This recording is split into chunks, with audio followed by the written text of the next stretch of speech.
everyone. We are from Group 5. I am Lairley Romero Lamoste. I am Razami M. Gulsa. And I am Kyra Belia Bumapa. So, muna yung mga pili na community. Kung isa mga taga o doon, 1 million. By Subilar, Campus na. Zamora. Kani yung mga pili na community kay kanang dili ra sa sud by so kundi apil na sa gawas. Sa man mo pili sa community na para may problems. So, di ba namin nagpili nga community which is ang Bisobilar. So, sa giyon ni Vera, dili lang sa sulod but also sa gawa. So, we identify problems na makita sa Bisobilar. So, first is poor waste management. Di ba? Bis ani, dagan kay basura sa nanan ng mga ilang basura.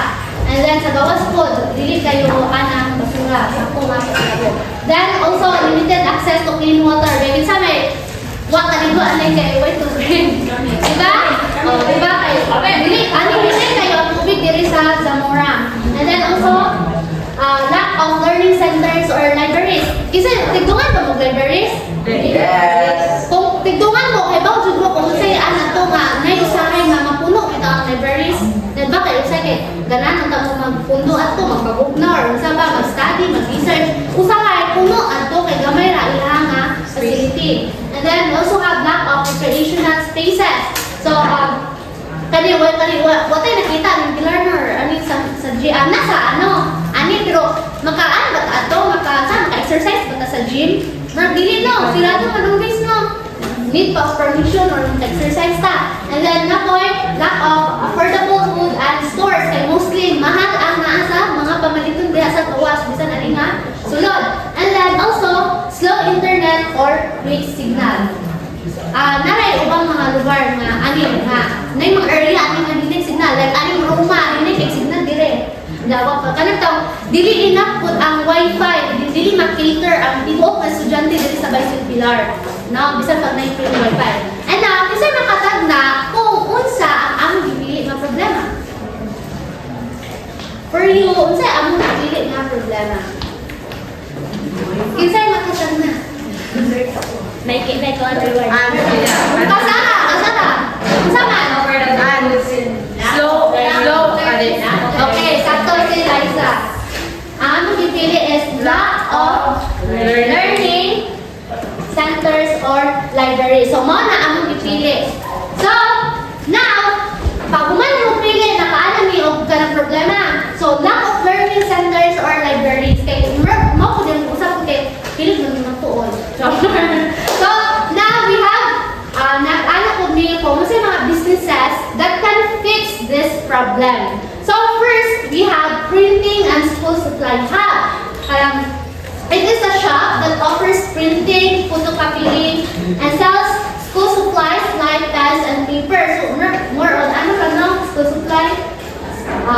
Next is e-learning center. Familiar mo ni? E-learning center. So, this e-learning center is a place where students can attend online classes and trainings using computers and internet. So, kami si Guy, nakuha siya sa library. Nakadong mo, naik ka ng computer na ito, pwede po mo gagamit.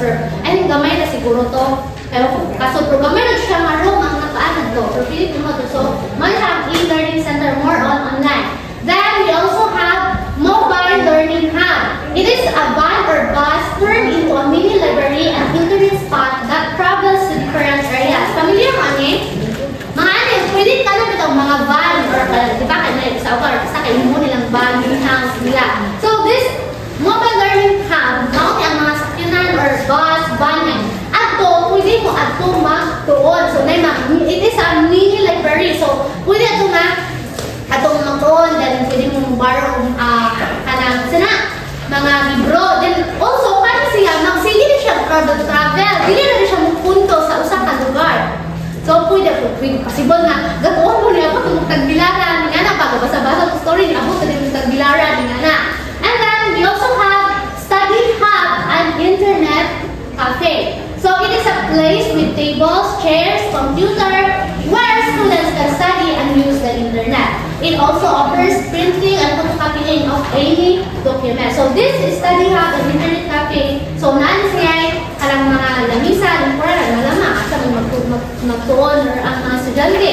Then, ano naman nga, na siya internet, na po siya kanang computer na pwede mo ato mag-research nga na, ato mo pamagi magtuon nga na. And then, para dili lang limited, na kami, another source of income, offers po din of printing and copying of any document or mga schoolwork. So, those are the businesses that might fix this problem, which is lack of learning centers or libraries. So, I will give the floor to Ms. Lyra. So, the chosen business is study hub and internet cafe. So, mga nino, ang place with may mga table chairs, computers, ang business name is Learn Print Net Hub. So, why we choose this business? So, the problem is kanang lack of quiet, comfortable study spaces nearby Subilar. Like kanang overcrowded sa library kay kanang sakay budong ka sa library kay di kanang puno sa sidano kay sa kadaghan-daghan na nato dire. So dito ta ka imbes ganahan ta mag-research to study. So dito ta kanya kanang naman mini students ko na kanang magundo ra sa boarding house na sabak ko dito sa boarding house da kanang gamay ra ko siya dito lang maka-focus sa study. So we want to give another places na para sa students. So kanang mao to ang kanang Learn Print Net Hub. So what we offer sa among business is high computer usage, high-speed internet, printing and photocopying para sa mga school documents, and study space for rental. Pwede po mag-rent ang mga kanang kung gusto kita mo kanang rent ato para sa mga naiganahan kita nga mag-group study. So namin kanang rent kayo mo. So among target market ani is Subilar students. So pwede po ang teachers, also parents and community members. So why it works? So students needs. So homework. So nanti mga homework. So pwede ka dito magama sa mga online research nato, sa printing, photocopying, and group work also.